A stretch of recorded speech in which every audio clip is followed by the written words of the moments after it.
The course of H.P. Lovecraft's life was altered by an unfortunate madness. In April of 1893, his father, a commercial traveler from the vicinity of Boston, was on business in Chicago.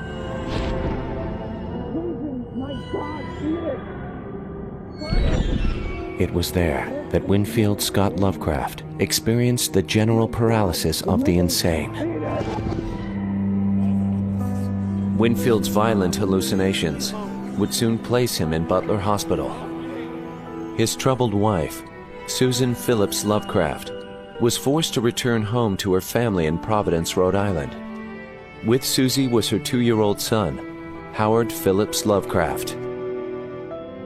Today, the man readers of weird fiction know as H.P. Lovecraft is ranked alongside America's best writers.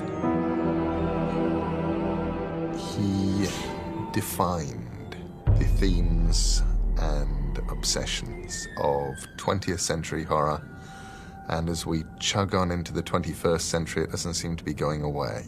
He let drop away all the trappings of what is called horror, and he moved into some narrative peculiar to himself. He invented his own genre, really.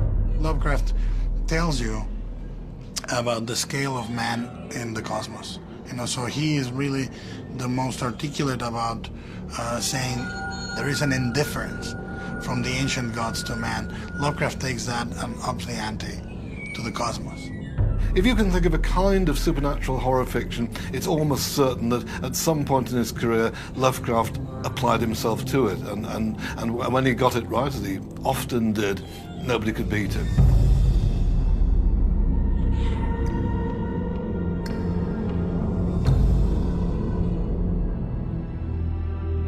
Cthulhu, Azathoth, Yog-Sothoth. These are the unspeakable names of the Old Ones, the very heart of Lovecraft's Cthulhu mythos, a loosely connected canon which has gone on to become one of literature's most influential creations. I don't know that Lovecraft ever sat down initially and went, I'm going to grow a grand mythos. I think that, yes, it begins and then everything else sort of fits in. It's a very complex sort of inbreeding of mythologies, and what the pitch would be that things much older than mankind, things much older than Earth, are gazing upon us with indifference and cruelty. Those old ones were gone now, hidden in distant wastes and dark places all over the world, until the time when the great priest Cthulhu, from his dark house in the mighty city of R'lyeh under the waters, should rise and bring the earth again beneath his sway. Instead of it being that there are, demons and coming from hell, there are these weird tentacled creatures coming from other worlds into ours, and that they have been banished and that they will return someday and regain what was once theirs. The old ones are the universe, the old ones are the cosmos. They're that force beyond us that we're incapable of controlling, and they're that force, they're the universe that is vaster than we can ever comprehend. Prior to Lovecraft, if you read horror, if you read ghost stories, you always have a vision of a world which is fundamentally hospitable. God is looking after you. God is looking after the good people. Good people will probably survive horror stories or ghost stories or whatever. Lovecraft redefined things. He took it away from the ghost story, away from the Gothic, and into this vision of a malign world. This place surrounded by evil, mad, horrible, monstrous things always trying to get in, who frankly don't really care about us. But what led an old-world xenophobic gentleman to write these tales of unknown abominations and cosmic gods? Where bay and tranquil river blend, and leafy hillsides rise, the spires of Providence ascend against the ancient skies, and in the narrow winding ways the climb o'er slope and crest, the magic of forgotten days may still be found to rest.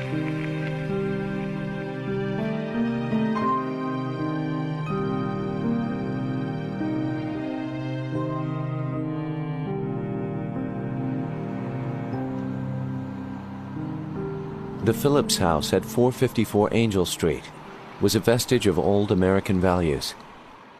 Lovecraft's family was very well-to-do, and I believe they considered themselves to be of the Providence aristocracy. The Phillips line goes back very far in Providence history, all the way as early as the late 17th century. The Lovecraft side originates in England. He could trace that all the way back to about the 15th century. There were Lovecrafts or Lovecrafts in Devon. He was truly almost a Mayflower specimen, preserved in the formaldehyde of New England, you know.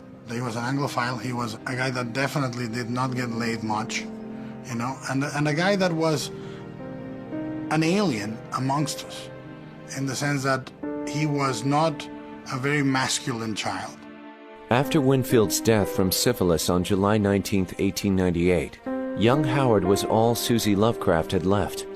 She mothered her child incessantly, so much so that she was known to make friends stoop when walking hand in hand with her son, for fear his arm would be pulled from its socket. Despite her over-attention, Susie Lovecraft's near-puritanical views restrained any physical affections toward her son. Lovecraft would later admit to his only wife that this form of mothering was devastating to him. His grandfather, Whipple Phillips, was a very impressive industrialist. Lovecraft remembers Whipple telling him oral ghost stories at the age of 4 or 5. He tutored him in a number of other ways, tried to take an interest in his education. In the attic was an immense library, presumably collected by his grandfather. And Lovecraft went up there as a boy with a candle secretly and started reading all these old books and fell in love with the 18th century.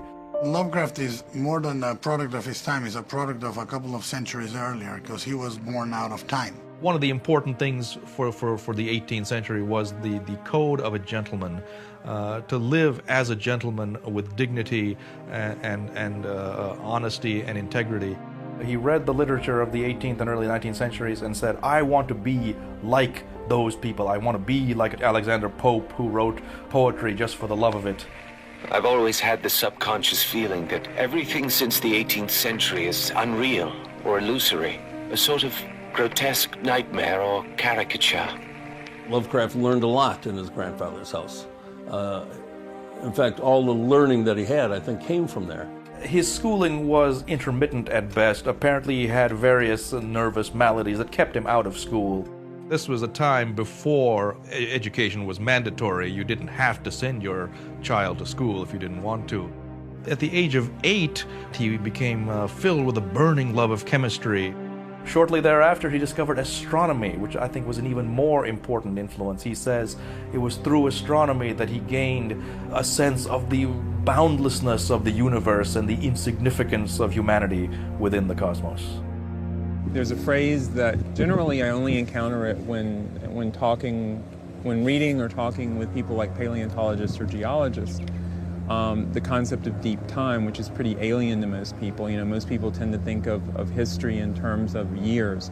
Deep time is that time before the comprehension of man. Geological time is a way of thinking about it, where you're working on a time scale where you talk about things like mountains are pushed up and erode, continents shift, species evolve and become extinct. But it's not really something you can process. Humanity was limited to Earth, which made humanity itself small and threatened and fragile.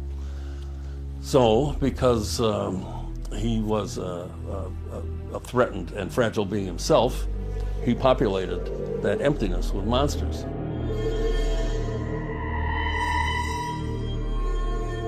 Frequent visits to the attic gave Susie the impression that her son was trying to hide from the world and others, that he was a vulnerable child, uncomfortable with himself.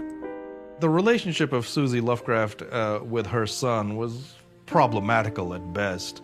Clearly she loved him, but I think because of what had happened to her husband, Lovecraft's father, who had died of syphilis, I think she developed some weird love-hate relationship with Lovecraft, called him hideous, said to a neighbor that he had a hideous face, and that's why he wouldn't go outdoors much.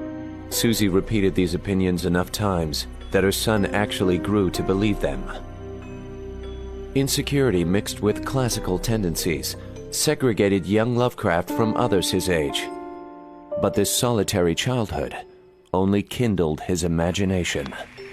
I used to be tormented constantly with a peculiar type of recurrent nightmare in which a monstrous race of entities, called by me night gods, used to snatch me up by the stomach and carry me off through infinite leagues of black air over the towers of dead and horrible cities, with vast aggregations of night black masonry, embodying monstrous perversions of geometrical laws. Feeding his taste for the macabre was the recent discovery of tales by Edgar Allan Poe. Lovecraft is the most significant descendant of Poe, and you can see that heritage most clearly in those early stories that evoke effects such as those in the Telltale Heart, say. The Telltale Heart could have been written by Lovecraft. He may have wanted to be a little like Edgar Allan Poe, but he went in a whole different direction with his imagination. You know, Poe talked about how a short story should be, everything should be there to create one particular effect, whereas Lovecraft, I think, goes for much more sort of a bigger canvas somehow than Poe did. In his teenage years, Lovecraft would attempt quite a few stories in the Poe style. Most, however, were destroyed by Lovecraft. I think too many writers are too hard on themselves, but it has to be said that, you know, Lovecraft epitomizes this trend. And actually, I think if there's one positive thing to be brought out from that, other than he was a great writer, I think, you know, any writer who feels down about their own work should read Lovecraft's comments about his own work. He almost never has a good thing to say about his own work. This may be a kind of version of what he perceived as good manners, because there's no doubt that he would have thought it very ill-mannered to praise his own work. I think that Lovecraft was full of insecurities at that time. He really didn't know what to pursue in terms of a career. Maybe he didn't feel he needed a career, at least in terms of the money, because he felt that money would always be there. But shortly thereafter, he discovered the money wasn't going to be there. In 1904, Whipple Phillips was already suffering from poor investments in a failed dam project. The stress of it all no doubt contributed to his death on March 28th. The house on Angel Street was sold. The library that schooled Lovecraft for 12 years went with it. He loved that place. There he knew the only real security he ever had. Even though it was only 3 blocks away, the new home Susie had picked for her son was an unknown country. Though high school would offer some enjoyment, Lovecraft was vexed by the subjects that escaped him. Lovecraft says he had a full-scale nervous breakdown. We don't really know what that means. I personally believe that it was a result of his discovery that his lack of knowledge or lack of proficiency in mathematics prevented him from pursuing a career as an astronomer. In the summer of 1908, he simply left school and never returned. Lovecraft's reclusion would last from 1908 until 1917. Judging from his letters, this breakdown had all the earmarks of a deep depression. I shunned all human society, deeming myself too much of a failure in life to be seen socially by those who had known me as a youth and had foolishly expected great things of me. Lovecraft himself was a pretty crazy person. He was kind of nuts, wandering around. And I don't mean necessarily, eccentric is a better word. Even for his time, he must have been not only a recluse, but an oddity. He would go out occasionally, apparently, and people saw him walking down the street in a raincoat with the flaps up to his collar and looking straight ahead, not trying to make eye contact with anybody. One activity that endured through this period was his reading. This exposed Lovecraft to the amateur pulp magazines that would one day be the outlet for his own work. I think amateur journalism saved Lovecraft both as a writer and as a human being. There was Lovecraft in 1913, 1914, basically rotting away. He clearly didn't know what to do with himself.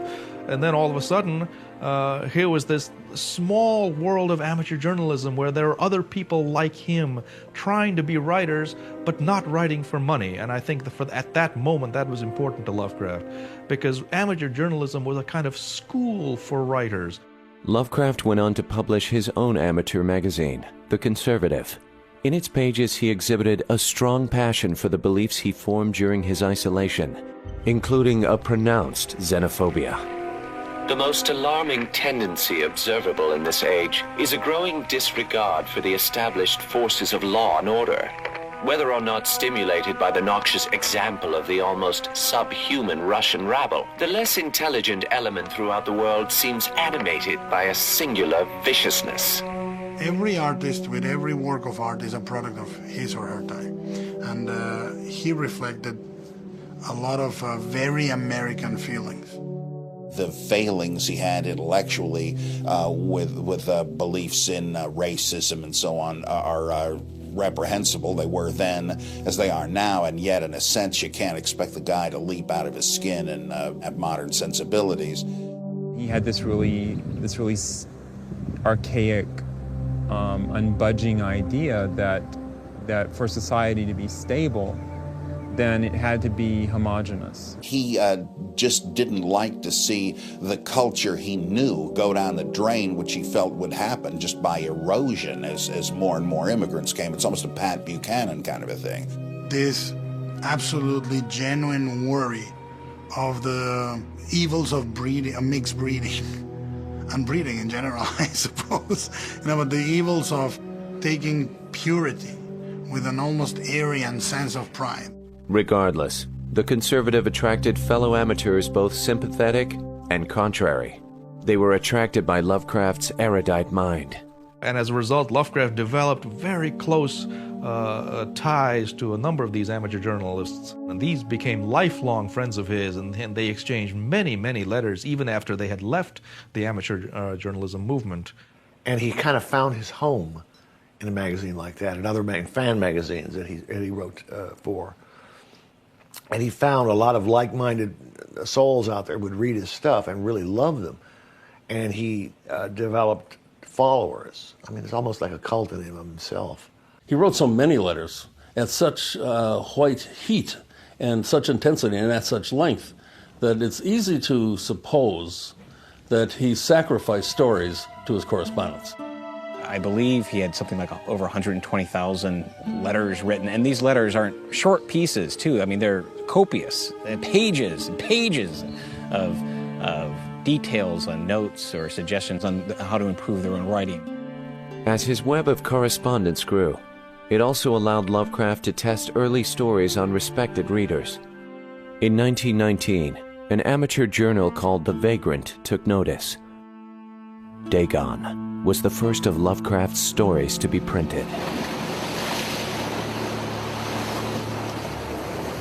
A captured sailor escapes German sea raiders, only to come aground on a stretch of sea bottom forced up by a volcanic upheaval. The region was putrid with the carcasses of decaying fish and of other less describable things, which I saw protruding from the nasty mud of the unending plain. It's got this awful sense of atmosphere. The poor guy is out in the middle of nowhere, surely doomed with the black sun scowling on him. What an image. As the sailor explores the reef, he discovers a cyclopean monolith whose carved surface depicts a race of ancient fishmen. They were damnably human in general outline, despite webbed hands and feet, shockingly wide and flabby lips, glassy, bulging eyes, and other features less pleasant to recall. Suddenly, all hell breaks loose with this huge Charlie Tuna character coming out and embracing this monolith. And then at the end, what happens is the narrator just demented. He's now on the other side of the world, but afraid that old Charlie's following him. And he says, "Oh my God, the thing in the window." Well, has this creature followed him, or is he just plain nuts? We don't know, but either way, it's a great little story. But you have it there. You've got the creature from the cyclopean creature from the sea. It's virtually Cthulhu in miniature. Dagon and other stories from this period would set the Lovecraftian model. Scholarly people discovering violations of natural law and being driven towards madness or death. It also exhibited Lovecraft's use of Baroque description and subjective adjectives. One of the cliche notions of Lovecraft propounded by people who don't very much like his work usually, is that he only had one style that consisted mostly of piling on the adjectives. Like over the eldritch town of Dulwich, the gibbous moon hung illuminating the squamous and batrachian inhabitants. So what he's saying there is just that, the moon was nearly full over the weird town of Dulwich, and everybody who lived there was bloody peculiar frogs. But Lovecraft is a Baroque writer in the sense that he goes in and carefully modulates these overripe, incredibly convoluted phraseologies and sentences and style, but it's all his own. If you meet Lovecraft for the first time as an adult, you do kind of have to learn how to read him. It's not a modern style, it's not a stripped-down style, it's not a very efficient style, and there are many, many things about it that are risible. He will pick a few words and overuse them appallingly. Eldritch, gibbous. But a lot of his stories are all mood.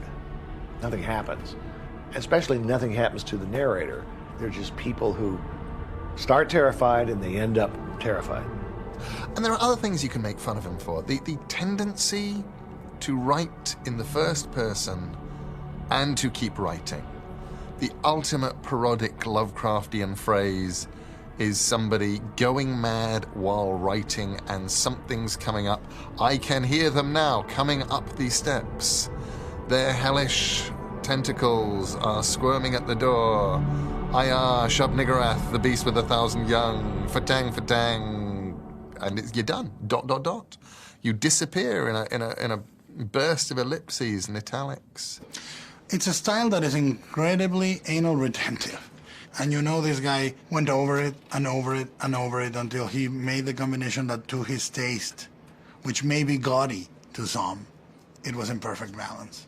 One thing that influenced this purple style was Lovecraft's current fascination with the writing of Lord Dunsany. Dunsany wrote these magical little tales of dreamlands and gods, and he has this amazing prose style influenced by the King James Bible and apparently nothing else. Lovecraft was very taken by Dunsany's creation of a mythical pantheon of gods. And Lovecraft eventually admitted that that's how he came to write the stories of the Cthulhu mythos. He took those Dunsanian gods, which are set in a fantasy world, and put them into the real world, and that's how he came up with his own cosmic mythology. Though Lovecraft was now a published author, pursuing payment for what was only to be a personal pleasure was far from his idea of a gentleman, an existence that enjoyed being rather than doing. His fellow amateurs urged Lovecraft to go against his anti-commercialism and hire out his skills as a ghostwriter. As an invisible author, Lovecraft would be published many times between 1918 and 1920. With no practical experience in commerce, however, Lovecraft charged rates much lower than the standard of the time, barely clearing a minimum goal of $15 a week. Despite meager returns, this was a prolific time for Lovecraft. By 1921, he had written close to 17 stories. Unhappy is he to whom the memories of childhood bring only fear and sadness. Wretched is he who looks back upon lone hours in vast and dismal chambers, with brown hangings and maddening rows of antique books. The glory of The Outsider is that it is the story of the thing beyond our ken, briefly coming into the firelight, into that circle, and then fleeing back into the darkness. A lone narrator emerges from his crumbling castle after a long seclusion. He comes onto the surface of the earth to find people fleeing in terror from a monstrous thing the narrator can plainly see before him. I love the twist ending, so to speak. And that you're reading the story and the very last line in the story scares you. I was proud of this guy as he escaped from these catacombs. And the moment that the real people saw him and screamed and he saw his reflection. And in horror stretches out his hand and touches a mirror. Boom, that's the end of the story. Oh my gosh, he is a ghoul, he's a creature from the darkness, now we must go off with him. And I went back and reread it just to see how he'd done that. At his best, Lovecraft is as much as an existentialist as Albert Camus would be. I know always that I am an outsider, a stranger in this century, and among those who are still men. This is as strong a statement about how I felt in my teenage years as anything. He's writing what may very possibly be disguised autobiography. It certainly does seem to be about somebody who had an unhappy childhood and who felt he was physically repulsive. But did he feel that because of that he was an object of horror, that everybody shunned him? Certainly, in terms of his physical appearance, he was sort of embarrassed about a number of things. He felt he had these ingrown facial hairs, and that he felt that was a disfiguring factor. So in a way, he's kind of using himself as a jumping-off point, but I think he would come off much more as the weirdo that Colin Wilson makes him if he really were like these characters in the stories, and ultimately I don't think he was.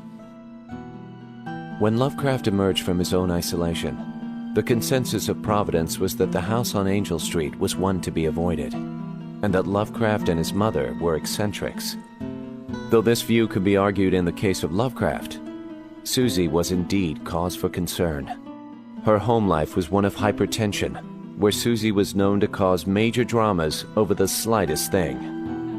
On March 13, 1919, around the same time her son was emerging as a writer, Susie Lovecraft had been admitted to the same institution that claimed her husband years before. Susie Lovecraft passed away on May 24, 1921, not from nerves, but from a botched gallbladder operation.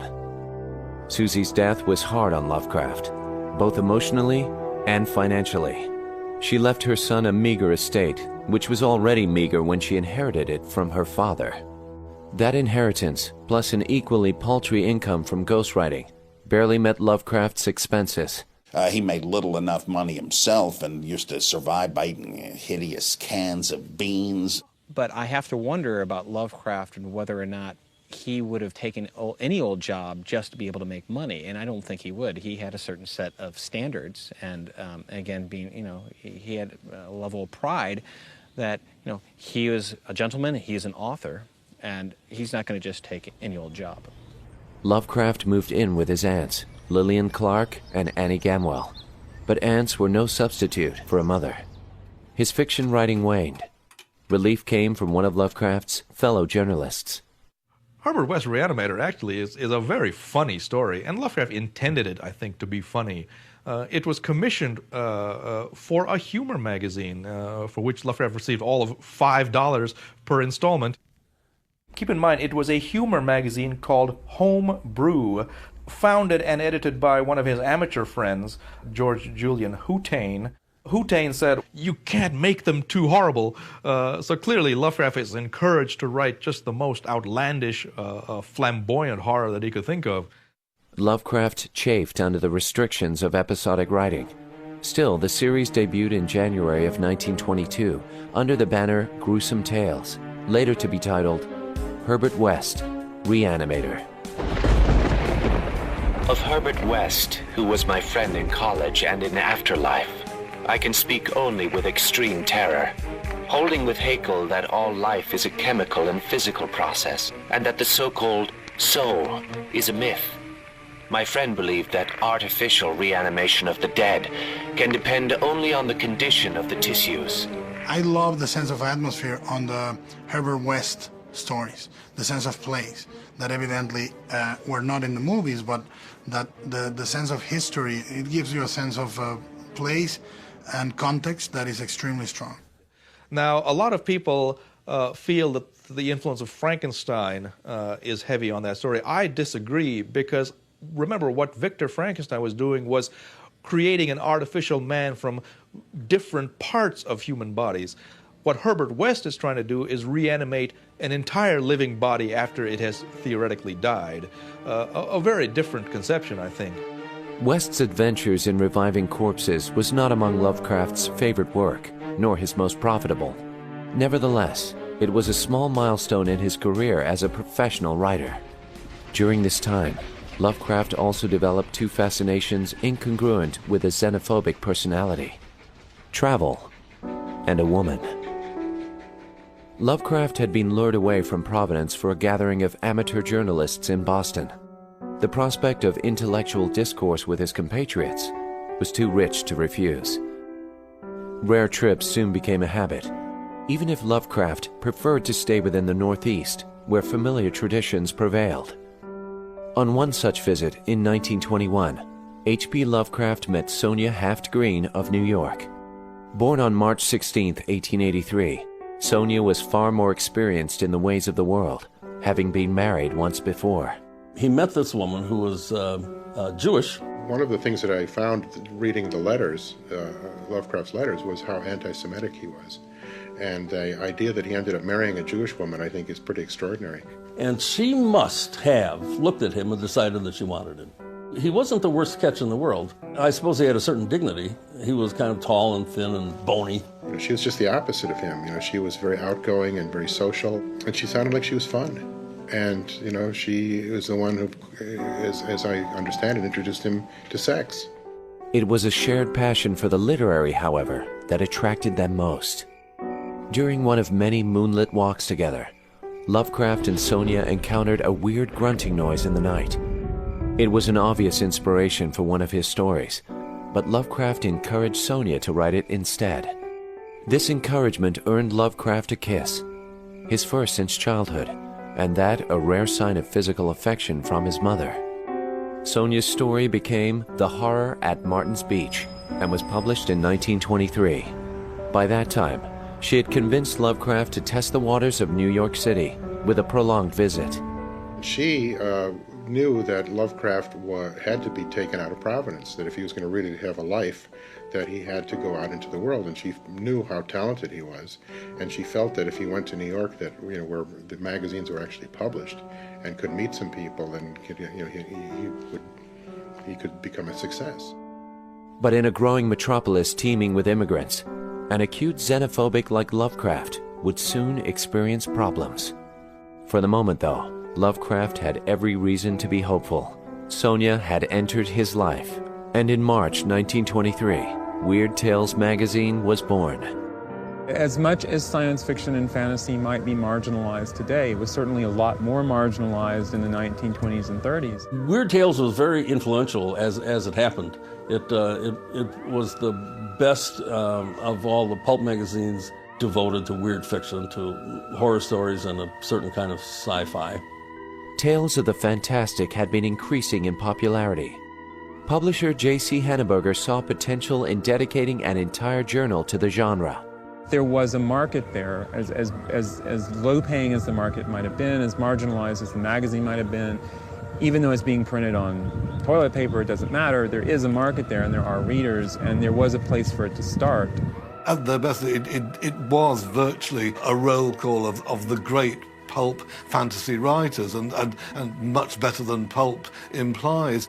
Many masters of imaginative fiction got their start in the pages of Weird Tales.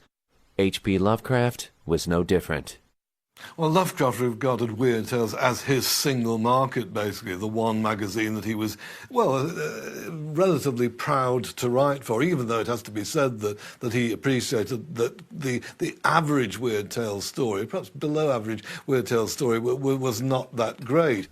It took a great deal of convincing from Sonia and other friends, but Lovecraft finally relented and sent in a selection of stories. Weird Tales bought all 5 submissions. Thus began a lifelong relationship.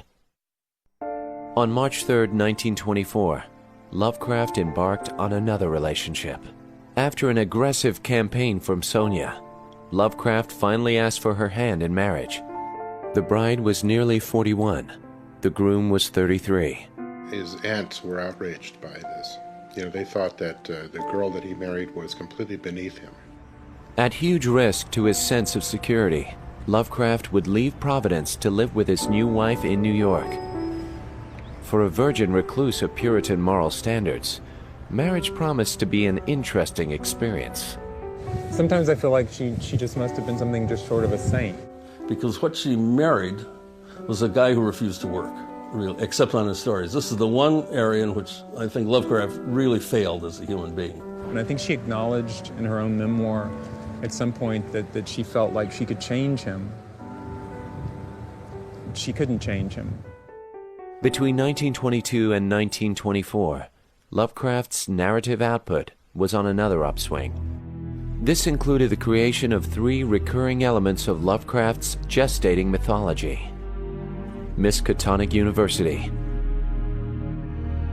the Dark Town of Arkham, and literature's most dreaded grimoire, written by an alter ego from Lovecraft's childhood, one inspired by his reading of the Arabian Nights, the Mad Abdul al-Hazred. The Necronomicon has become this strange sort of combination of urban legend and bad joke. First of all, it existed in the mind of Lovecraft, and then other people used it. It was one of the easiest things. The Necronomicon of the Mad Arab al-Hazred. Yes, this is the book of all of the forbidden things. The Necronomicon was a book that collected all manner of summoning spells, spells that would cause the return of ancient creatures from unknown worlds and dimensions. Well, the Necronomicon is yet another of those Lovecraftian concepts that was, never meant to be fully bodied forth. It's a series of references that again imply this much larger tome with more terrible secrets than Lovecraft can even hint at. So then other people would use it. You got Fritz Leiber, and you got Bloch, and you got Manly Wade Wellman, and August Derleth, all these other writers putting it into their stuff. So now it feels a little truer, like maybe it ought to exist. Another story from this period can be seen as one of Lovecraft's early best, The Rats in the Walls. Rats in the Wall was one of 2 stories that I read when I was a kid. My father bought me a book called Great Tales of Terror and the Supernatural, and it had all sorts of stories in it. 2 from Lovecraft, Rats in the Walls and the Dunwich Horror. And he read them aloud to me when I was a kid. It was mind-blowing. A gentleman of the Delaporte family returns to his ancestral estate in England. There, he and his black cat Nigger Man are disturbed by verminous slithering behind the walls. Lovecraft was great at depicting the moment of discovery by sound or by a fleeting shadow, and it really put you there and made you almost empathically experience the moment where you heard the noise behind the woodwork. More than a lot of the stories, it literally embodies that sense of deep time, in the sense of as de la Porte is trying to investigate the source of the phenomena in the house, begins to go through the sub-basement, the sub-basement, and down into these vast subterranean caverns beneath the house. That exploration into the depths of the castle is simultaneously an exploration into the depths of the past and the horrors that come out of history. I seem to be looking down from an immense height upon a twilit grotto, knee-deep with filth, where a white-bearded demon swineherd drove about with his staff a flock of fungus, flabby beasts whose appearance filled me with unutterable loathing. Then, as the swineherd paused and nodded over his task, a mighty swarm of rats rained down on the stinking abyss and fell to devouring beasts and man alike. It's one of the stories where Lovecraft is playing with the classical Gothic tropes. You have the family with the hidden things. You have all of these sort of early 18th century Gothic elements to the story. All of this strange stuff about the Exham Priory and this lost world under the cliff there, and these squealing white flabby beasts, and the people, the characters of the stories being descended from different lines. The bad guys had bred these things, and the things having evolved. What a brilliant work! It's really creepy stuff. It gets under your skin. But I think it's kind of obvious. You tear down the walls of any kind of civilized person, behind there is something that's really abominable lurks. Rats was snatched up by Weird Tales in 1924. The first year and a half of Lovecraft's marriage was like a tonic. It was grand. It was a new adventure for him. He also made lots of friends there, too. Frank Long, for example, being one of his best friends. Work, however, and Lovecraft's drive to find it was limited. I think, A, he didn't want a job, and B, he knew that any employment he could find in the city of New York or elsewhere would be really bruising for him. The longer Lovecraft stayed in New York, the worse his xenophobia became, almost as a retaliation against the immigrant outsiders flourishing around him. The unraveling of the rug, so to speak, happened, because of financial reasons. Sonia lost her hat shop and eventually had to look for work in Cleveland. A job offer was greeted with enthusiasm by Sonia and loathing from Lovecraft. That was too far from Providence. Brooklyn was unbearable, but at least it was just a train ride away. By the end of 1924, Sonia had no choice but to leave for the Midwest, alone. Sonia would be back and forth to support her husband, but her influence over Lovecraft's mood was waning. His ridicule of the melting pot that was New York City reached manic, even racist levels. I certainly hope to see promiscuous immigration permanently curtailed soon. Heaven knows, enough harm has already been done by the admission of limitless hordes of the ignorant, superstitious, and biologically inferior scum of Southern Europe and Western Asia. For the most part, Lovecraft kept these views to himself, knowing full well that his friends and correspondents did not share his views. It wasn't long before his fiction gave voice to these demons. Red Hook is a maze of hybrid squalor near the ancient waterfront opposite Governor's Island. From this tangle of material and spiritual putrescence, the blasphemies of 100 dialects assail the sky. Policemen despair of order or reform and seek rather to erect barriers protecting the outside world from the contagion. I don't think you can ever correlate what people think or believe with what they write, or at least I don't think you can do it on the one-to-one basis so beloved of literary scholars, academics, and amateur psychologists. For modern standards, there is plenty of racism in Mark Twain. There's plenty of racism in Edgar Rice Burroughs. There's plenty of sexism in Edgar Rice Burroughs. You could fault those works for belonging to that time, but I believe that it's actually a fossil record of what a gentleman of New England would think at the time.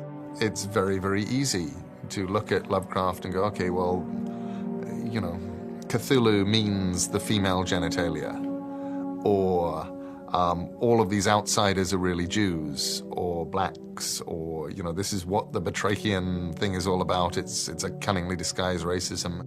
He did, however, make overtly racist statements towards some groups, and that's certainly no surprise back in the 20s and 30s, and it's too bad. I mean, that doesn't make it right, but I just don't think you can take it seriously. It would be funny if it were not so objectionable, and to a certain extent it still is funny, even though it is completely objectionable.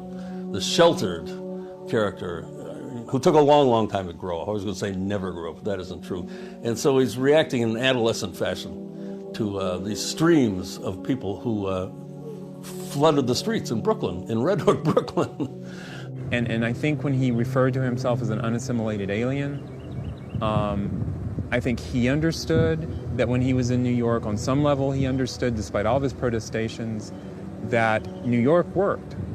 Despite his perception of it as this horrid, chaotic cesspool, it was something that worked. He didn't work.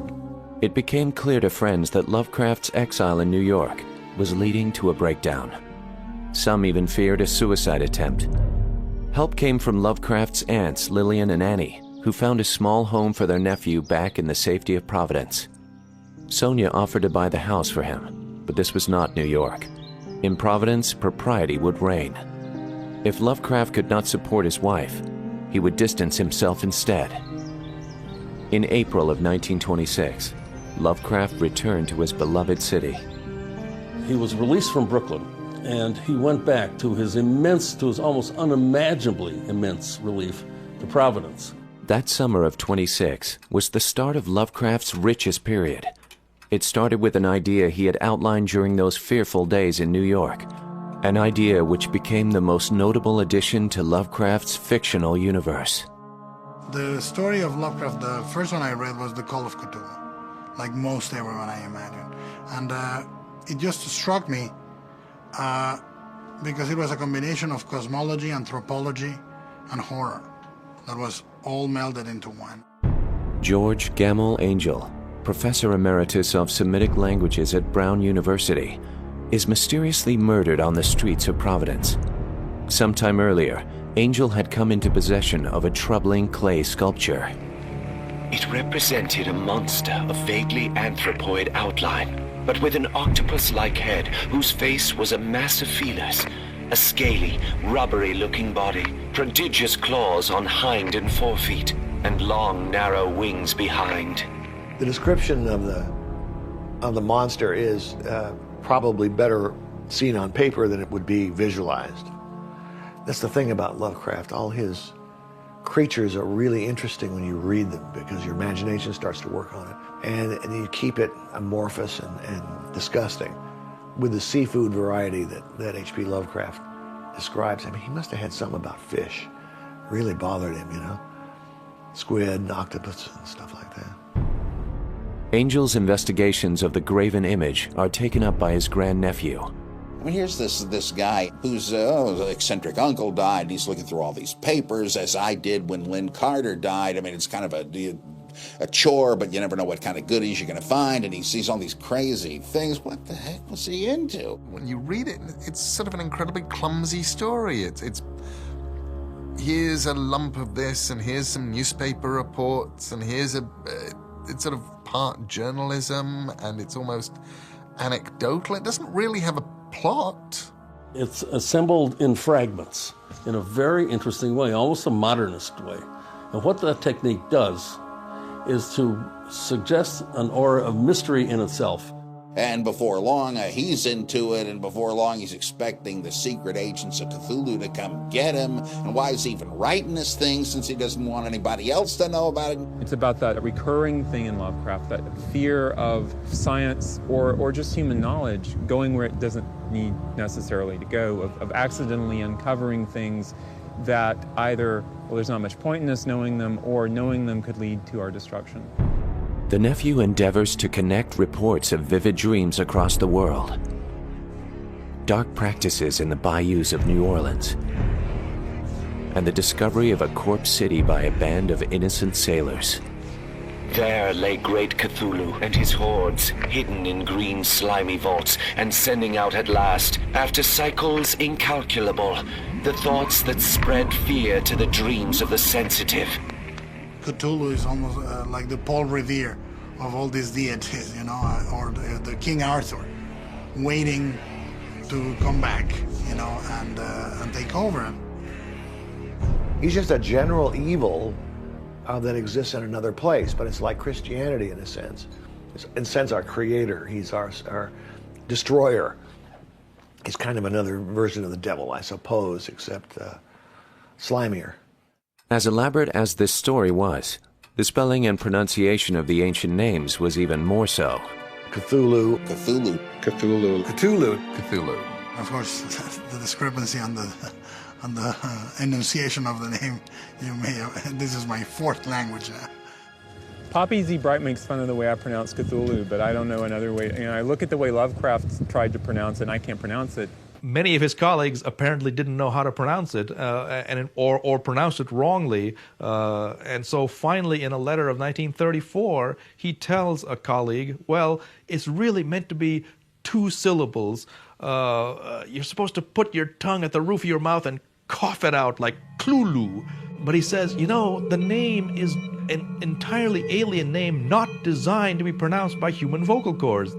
The word is only a symbol for something that is entirely beyond the ability for humans to make the sounds. So there is no incorrect way to pronounce it because there's no correct way to pronounce it.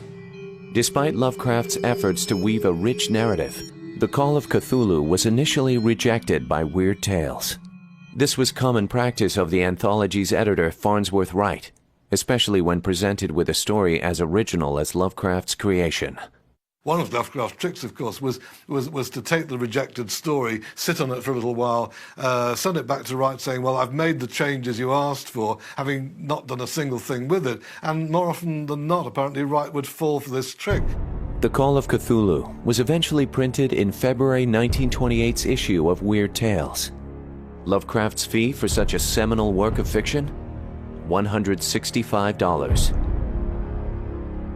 As Lovecraft's writing began to blossom, so did the man. I vastly regret the absence of traditional accomplishments, fencing, horsemanship, military service, caused by my early ill health and lack of appreciation of the quality of well-roundedness. Lovecraft began to entertain his friends once more, including them on long walks through Providence and other New England excursions. Lovecraft was even beginning to evolve a form of tolerance toward the outsiders around him, especially the many cultures now living in Providence. In February of 1927, it was time for his writing to expand as well. Charles Dexter Ward is the novel in which he applies all his sense of structure to that long work, and the effect is tremendous. The beginning of Ward's madness is a matter of dispute among alienists. Dr. Lyman, the eminent Boston authority, places it in 1919 or 1920. This is certainly borne by Ward's altered habits, especially by his continuing search for a certain grave dug in 1771, the grave of an ancestor named Joseph Curwen. Joseph Curwen was an obscure individual who fled from Salem to Providence around 1761. Now, the first odd thing about Joseph Curwen was that he did not seem to grow much older than he had been on his arrival. At length, when over 50 years had passed since the stranger's advent, and without producing more than 5 years' apparent change in his face and physique, the people began to whisper more darkly. Alchemy and the black arts proved to be Curwen's secret. I think one of the flaws of that story, and it may be only a flaw to me, is that it uses a kind of pseudoscience that is actually a little bit beneath Lovecraft's acumen. It explains the mysterious and horrifying events by reference to certain essential salts. And by the like method from the essential salts of humane dust, a philosopher may, without criminal necromancy, call up the shape of any dead ancestor. And that's a little third rate. It's like bad science fiction. A band of raiders confront the doomed man and his unhallowed wizardry. That night was never remarked on again until Charles Ward learned of his descent from Curwen in 1918 and continued his ancestors' experiments, connecting the past with the present, summoning the unspeakable to life. It's almost like a detective story. Dr. Willett is really discovering what happened to Charles Dexter Ward, discovering about Curwen and the unfortunate accidents from the efforts to basically bring demons down from the stars. And when they didn't have all the pieces, when they didn't have all the remains, terrible awfulness would be brung up, and they'd had to be put somewhere. Of course, I wasn't quite sure why they just didn't destroy them, but maybe it was for sport, who knows. It's one of those cases where his detractors say, well, he's writing about unspeakable horrors and simply telling us that they're unspeakable. In fact, if that's all you get out of the moment where Dr. Willett looks down the well and sees something, that Lovecraft actually certainly finds a metaphor for it. There's tremendously more there than just the unspeakable. There's the cosmic in bodily form. Though completed, the lengthy tale of Charles Dexter Ward was never typed or submitted.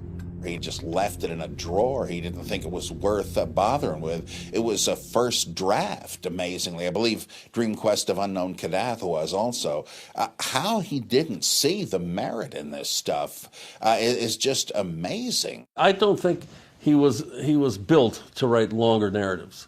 He went as far as he could that way, and he did press the envelope Some of those last stories are really rather long, but they're also inert in a certain way that a novel cannot afford to be.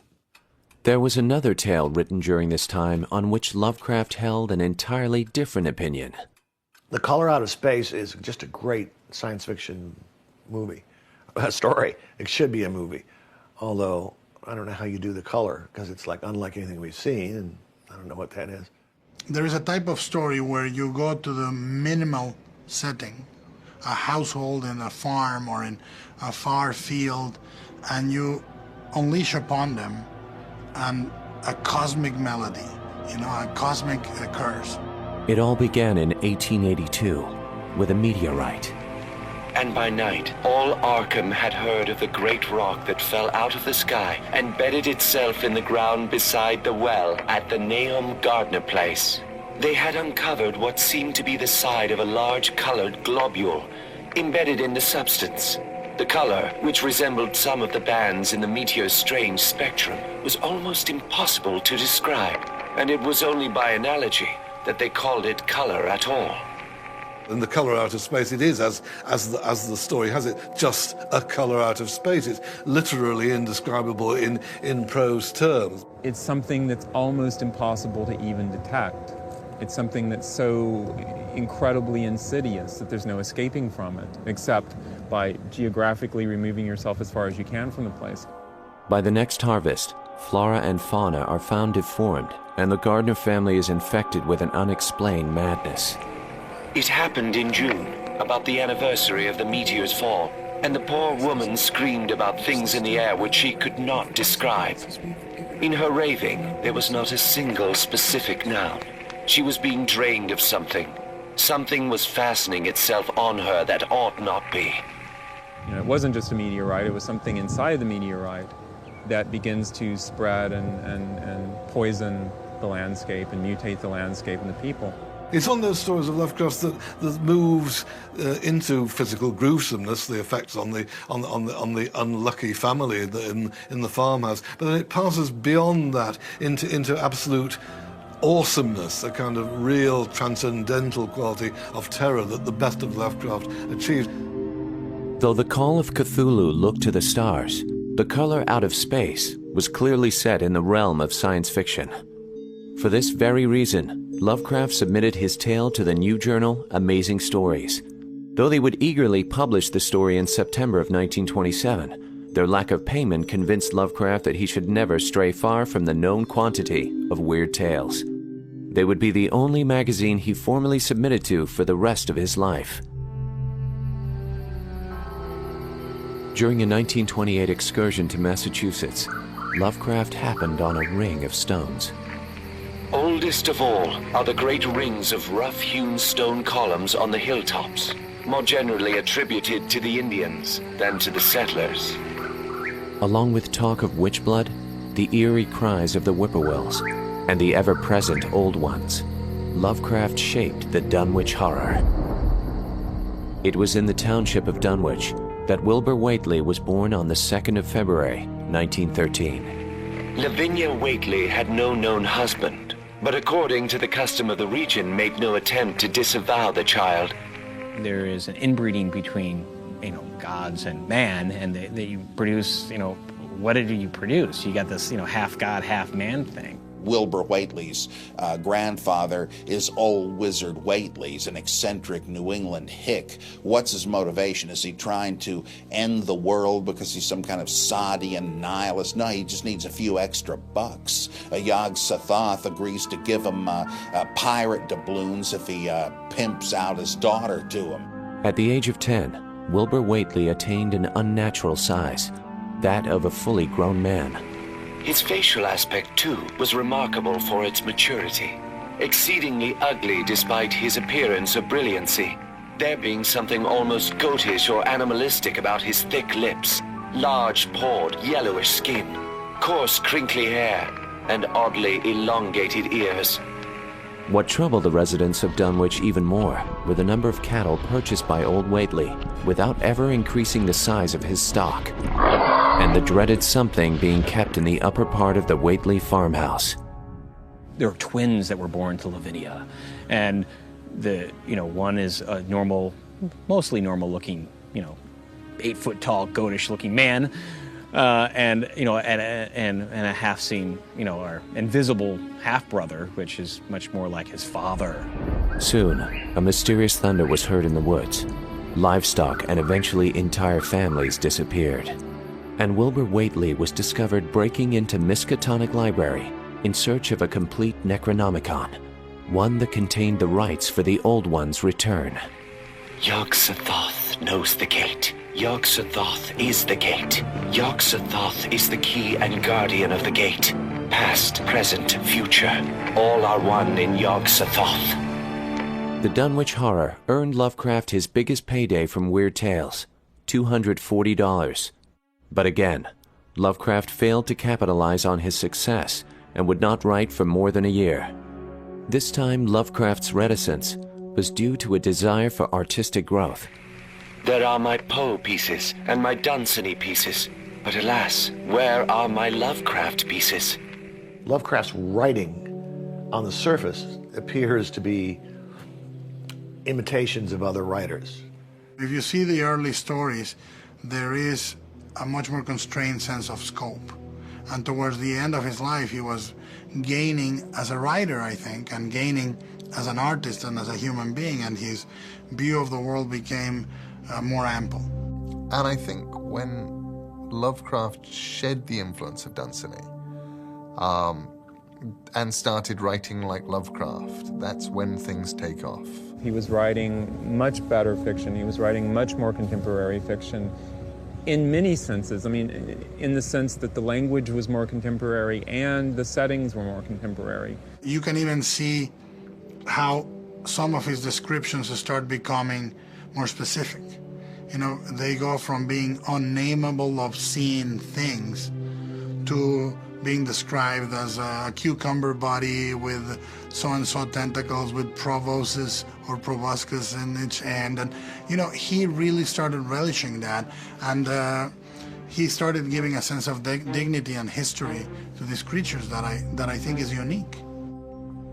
With Providence as a lifeline, Lovecraft was emboldened to venture further and further in art and in life. His correspondents engaged in healthy discussions on race, men, and civilization. The more Lovecraft exposed himself to other opinions and places, the more his views and phobias began to soften. This self-improvement did not extend to his marriage, however. Since his return to Providence, Sonia had seen very little of her husband. While she remained in New York for the sake of a career, Lovecraft favored his cherished city. On March 25, 1929, after constant pleas from Sonia, the Lovecrafts filed for a divorce. Sonia went on to Europe, a place Lovecraft had always longed to visit, but never did. Later, she moved to California, where she remarried and led a full life until 1972. In 1930, Lovecraft had begun work on a new tale. By the time it was published in August of 1931, the changes in Lovecraft could be glimpsed on the page. Well, we need to celebrate the Whisperer in Darkness because, of course, the astronomers have now taken the planetary status away from Pluto, which is to say, Yuggoth, Black Yuggoth on the rim. And in fact, the Whisperer in Darkness was Lovecraft's reaction to the discovery of a new planet. After a rash of unprecedented floods in Vermont, misshapen cadavers wash up along the riverbanks. They were pinkish things, about 5 feet long, with crustaceous bodies bearing vast pairs of dorsal fins or membranous wings, and several sets of articulated limbs. Albert N. Wilmarth of Miskatonic University begins to investigate the origins of these alien things. The blasphemies that appeared on the Earth came from the dark planet Yuggoth. But this was itself merely the populous outpost of a frightful interstellar race whose ultimate source must lie far outside even the Einsteinian space-time continuum. It's actually one of Lovecraft's most restrained stories. There are very few of those runs of adjectives. Most of it is done as a series of letters, something I imagine he probably learned to some extent from the novel Dracula, which he greatly admired. Through the first-hand contact of his colleague Henry Akeley, Wilmarth learns of the dark intentions behind the buzzing creatures. What Akeley deems a deadly danger, however, turns out to be something else entirely. In the last stage of Lovecraft's career, when he began to write the best stories, in spite of their being what I called inert earlier, you can see him taking a different angle of vision on the monsters at the heart of what is known as the mythos. The Whisperer in Darkness is probably the first story in which one begins to see this shift in attitude. They're still frightening, and when their voices are recorded on tape, they are intensely scary beings. But they may not be completely inimical to the human race.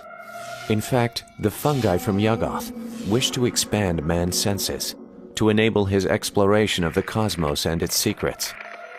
This process, however, involves removing the brain and placing it in a cylinder for the journey, all in the spirit of discovery, but hardly harmless. It's all a scam. It's like people today that say, "Oh, there's no problem with Islamofascism." Yeah, we're the problem. These people are merely misunderstood. Nah, you're wrong, and you better hope you don't pay with your life for this stupidity. And Wilmarth's getting sucked into this thing, and it isn't even Akeley anymore. His brain's in a can somewhere, and he's being led off the path by the buzzing lobsters and all that. So. You're being set up if you think that's the case. Still, the Whisperer in Darkness could be seen as a sign of tolerance to come. During the last years of his life, Lovecraft's travels continued to expand his first-hand knowledge of the changing world around him. He was making up for lost time. But this long-deferred semi-introduction to the world did not take as thoroughly as it might have done had I been chronologically younger. Lovecraft's funds could not keep up with his thirst for growth. Ghostwriting continued, but its anonymity was becoming unattractive all the more. So in early 1931, Lovecraft began work on another original story, a tale of ancient Antarctic horror. It is altogether against my will that I tell my reasons for opposing this contemplated invasion of the Antarctic, with its vast fossil hunt and its wholesale boring and melting of the ancient ice cap, to deter the exploring world in general from any rash and overambitious program in the region of those mountains of madness. Some of the descriptive passages in At the Mountains of Madness seem to me to rank with the great geographical fantasies of literature. Actually, I think it's a painterly quality in that novel that you perhaps don't find so much in his other work. It is one of those places where all of the different influences come together. The idea of you're trekking across the ice. It's quite horrible. It's Antarctica, and it is science fiction. It's about an incursion by aliens. In the foothills of these towering cliffs, an expedition discovers the fossil remains of a pre-Cambrian race. Found monstrous, barrel-shaped fossil of wholly unknown nature. In furrows between ridges are curious growths, combs or wings that fold up and spread out like fans. Arrangement reminds one of certain monsters of primal myth, especially fabled elder things in Necronomicon, supposed to have created all Earth life as jest or mistake. One of the most horrific ideas was that the things that the scientists were studying started almost dissecting them. That is a revelation of intelligence and curiosity. The sense of curiosity these things had, leaving little trails around the equipment and so forth. That was what was so scary to me. Something terribly odd and horrifying chased these men out, and something that was supposed to be a fossil record is after them. After the mysterious and utter annihilation of an advance team, the survivors of the unfortunate expedition discover a Cyclopean city hidden among the peaks. There, they learn the tragic history of the star-headed Elder Things, their shaping of life on Earth, surviving war with other races of cosmic infinity, and falling prey to their slave race of Shoggoths, protoplasmic masses capable of molding their tissues into all sorts of forms. You know, in the 60s, there was the idea that aliens had come here and had kind of created the human race. But that idea really was old compared to what Lovecraft had dreamed up, which was the idea of these battling alien forces, you know, on Earth, and that man ended up somehow inheriting this thing almost by default because these two major presences had sort of wiped each other out. The old ones in Mountains of Madness are scientists. They were artists. They were architects. Yes, they are tentacled cucumbers with wings, but they are sentient, intelligent beings. And that sense of intelligence makes the evil at work in Lovecraft's stories much more intense. At the Mountains of Madness also displayed two new reactions to the fictional unknowns: fellowship and empathy. It's a real imaginative achievement for him to have seen these threatening beings in a warmer light. Eventually, he kind of fell in love with them. He'd been in love with them all along, actually. The old ones, they may have been crinoid, pickle-shaped barrels with wings and starfishes for heads and a bad sense of humor, but they were men. But why is that? Because now they got the rebellious slaves the Shoggoths to worry about. So has Lovecraft seen a different group as the same as him because all people are equal, or he sympathizes with them as slave owners who are now on the run from an even weirder race? So I don't know what that means, really. Not so bad. There's the elitists like I am against the uppity bad guys. I think there is a huge Lovecraftian influence and a huge At the Mountains of Madness influence on the first Ridley Scott Alien. The idea of a ship that essentially lands on a planet, and they find a derelict city-sized ship, dead denizens in it, and something that is very much alive and waiting, and then takes over the humans. That's essentially, you could say, very much At the Mountains of Madness. It has influenced the story that The Thing was based on, which was a direct ripoff of At the Mountains of Madness. So I think its repercussions are very cinematic. This was the crowning jewel of the Cthulhu mythos. It clearly came as a crushing blow when Farnsworth Wright, editor of Weird Tales, rejected it. By then, sadly, Lovecraft had really decided that, he no longer had any ability to express, convey the kind of thing he wanted to convey. He was to write very little prose fiction for the last few years of his life. Though more stories were attempted over the next few years, most, like The Shadow over Innsmouth, were problematic for Lovecraft. Lovecraft himself seemed almost embarrassed by The Shadow over Innsmouth, and I think probably he undoubtedly understood that it was, in a sense, a kind of reversion, a hearkening back to the same sort of xenophobic prejudices that he had embraced in his youth. And why is everybody so down on Innsmouth?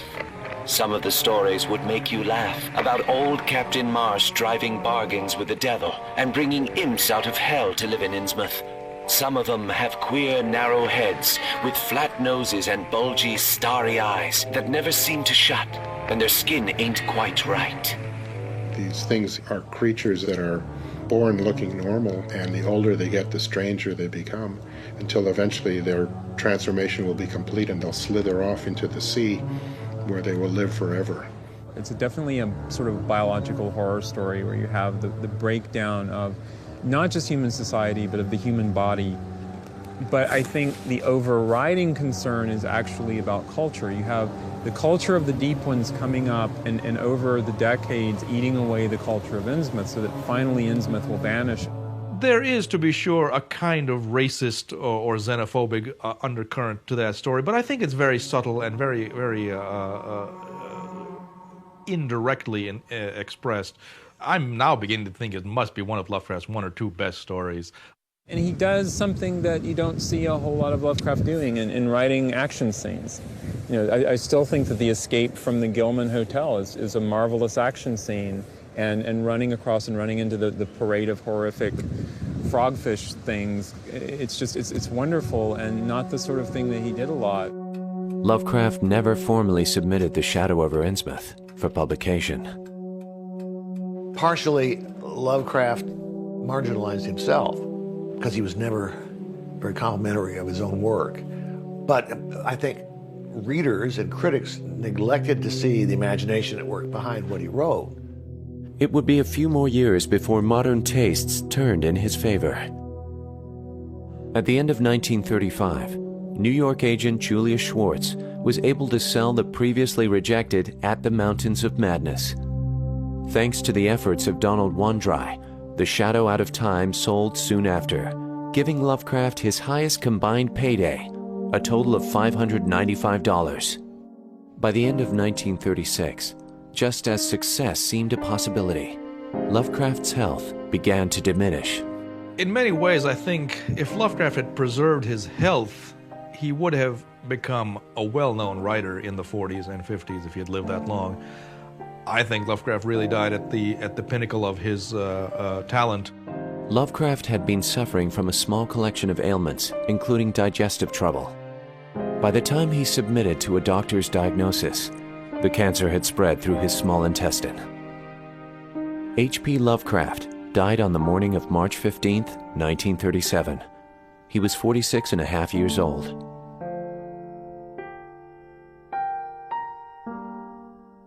Although he knew himself celebrated in a small circle, he never broke through to the public in any sense at all. And therefore, when he died, he would have been justified in thinking himself as a failure or as a very, very obscure writer.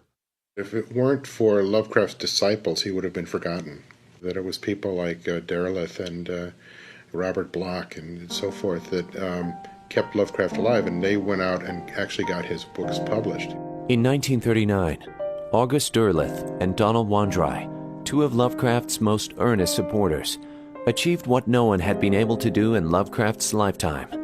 They founded Arkham House and released a collection of stories entitled The Outsider and Others by H.P. Lovecraft. Well, Arkham House came into being virtually out of Lovecraft's death. I mean, almost immediately on the news of Lovecraft's death reaching August Derleth. It existed initially to publish Lovecraft, and then continued with an astonishing record as a small press. Following on from which they decided to do more Lovecraft, and then indeed to do more of the other great writers from Weird Tales, Clark Ashton Smith, for instance, and indeed Wandrei himself.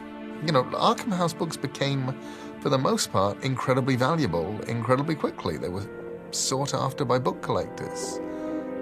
Not because they were rare, but because they were good. For certainly a decade or more, there was no publisher other than Arkham House specialising in mainly supernatural horror, a very small smattering of science fiction. It was a cheap, disposable literature. And Arkham House was one of the very first places to actually say some of this stuff needs to come out respectably. Since the success of Arkham House, many writers have continued to expand the Cthulhu mythos. In fact, this was a practice Lovecraft encouraged when he was alive. That's part of the Lovecraft game, is, you know, it's like you get it and you want to add to it and pass it on. And it's been part of the Lovecraft game from the very beginning. The Fritz Leibers, the Bob Blochs, all of these people, and August Derleth, they took a little of this, took the story, added to it, passed it on. And so then we started doing it. The problem when I was a teenager was, you know, I read Lovecraft and I thought, this is how you do it. But unfortunately, what I meant by this to myself was, you know, this is how you imitate it. And worse still, although I've never been more than 20 miles away from Liverpool in England, I set these stories in Massachusetts, you know, in Arkham and places like that, Kingsport. And it was painfully obvious that I'd never been very far from Liverpool, particularly when the rustics opened their mouths. If you read a story like The Mist, King's novella, that's pure Lovecraft. It's about these tentacle things breaking through from some other dimension and terrorizing a grocery store in guess where, Maine. That's pure Lovecraft, I'm sure. I did a story called Shoggoth's Old Peculiar, in which I have two Lovecraftian beasties complaining about Lovecraft as a writer. But the truth is that we only parody things that have life. There is no point in parodying something dead. There is no point in parodying something in which one has no interest. There's no point in parodying or making fun of something that doesn't matter. And almost 100 years after his death, Lovecraft still matters. And it is a passion that continues to this day, even in the face of criticism. Well, there's always going to be a kind of snobbery about supernatural horror fiction, I think. You know, I mean, the writer needs to be dead for maybe 100 years before he's fully taken seriously. Every creator that dwells in the genre must assume his work will not be appreciated as if he was doing straight stuff. It's been ghettoized. It's really not the proper occupation of a serious writer. Well, look what happened when Stephen King won that award a few years ago. People immediately started putting him down because he wasn't writing serious stuff. It's very easy for us now to forget in a world in which, you know, as a fantasy, horror, science fiction, whatever the hell I am, author, my books are going to come out in hardback just like anybody else's, and they're going to be on those shelves just like anybody else's. That didn't used to be the case. But I think probably at the moment that we saw Lovecraft in the Penguin Modern Classics, I think there's no question whatsoever that he's fully established, and about time too. He has been translated into something like 25 languages around the world, from Czech to Polish to Japanese, Korean. There's a Bengali edition. A lot of people kind of get introduced to Lovecraft not even knowing that it's Lovecraft. You know, you've got things like, you know, Hellboy, which is, you know, borrowing very heavily from, you know, the Lovecraft mythos, and even things like Pirates of the Caribbean, where you've got Davy Jones is looking like, you know, he crawled out of Lovecraft. You know, it looks like Cthulhu. You look around these days and you get the plush Cthulhu phenomenon. You get Cthulhu slippers. You get funny Cthulhu hats. One of the things that I think is so amazing is I've met a group of people who were into playing these like Call of Cthulhu games and so forth, and they knew all of the Lovecraft creatures, but they had never ever read Lovecraft. They didn't know what the stories were. His images are so outre and ghastly and macabre and colorful that they influence all kinds of rock and roll bands. I think he also literally appeals to the outsider and the person who is not well accepted in society, who's a little bit of a loner. I think one of the reasons that Lovecraft is so popular today is that his view, which is a very dark one, you know, that man is lucky to be ignorant, I think is what he used to say, because if he knew the truth, he would either go crazy or he would kill himself, is one that everyone can relate to these days. Every election, you see the bumper stickers saying, "Vote for Cthulhu, why settle for the lesser evil?" Such is Lovecraft's fame that some occultists insist that Cthulhu mythos is no myth. I know every religion begins as the delusion of one or two people, and once enough people sign on, it becomes a worldview. And if you can inhabit it and live everyday life, then it no longer seems insane. But when you're one of the very few who believe it, there's a kind of an intensity that results in an unbalanced character, and that's what I'm afraid of with cultists that. Actually believe there are old ones. I think that every time somebody comes out with a world as fully fleshed as Lovecraft creates, you are bound to find people that will start speaking Klingon or dressing like a hobbit to go to the supermarket, or believe that they can actually channel in a couple of old ones into their living room. You know, and I believe that some people have actually even died trying to invoke some of the ancient gods. I knew people that handled Star Wars this way. They were so absorbed in it. One of them wished it were true, you could tell, and another believed that it was all true in a parallel world. And, you know, you're beginning to go off the deep end. So, you know, I would definitely not advise to put too much money or effort into invoking that Shoggoth into the kitchen, but It's up to you. The oldest and strongest emotion of mankind is fear.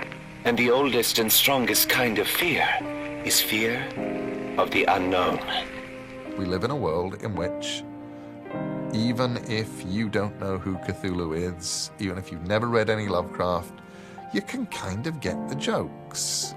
And while certainly there have been far too many people, not least me, imitating him too closely, he also has had a profound influence on people as diverse as Fritz Leiber, as Poppy Z. Bright, Caitlin Kiernan, Ted Klein, you name it. For me, what is the brilliance of Lovecraft, what's so important about Lovecraft is simply his imagination. It's incredible to think that this guy who was this recluse living in this, little house in Providence, Rhode Island, ends up spawning, essentially modern-day horror. It's the duality of Lovecraft. It's the fact that people can take the ideas almost as the basis of a religion. People can take the ideas from a serious academic point of view or from a writing point of view, and then you can... Then if you just like drawing great big monsters, Lovecraft is waiting for you too.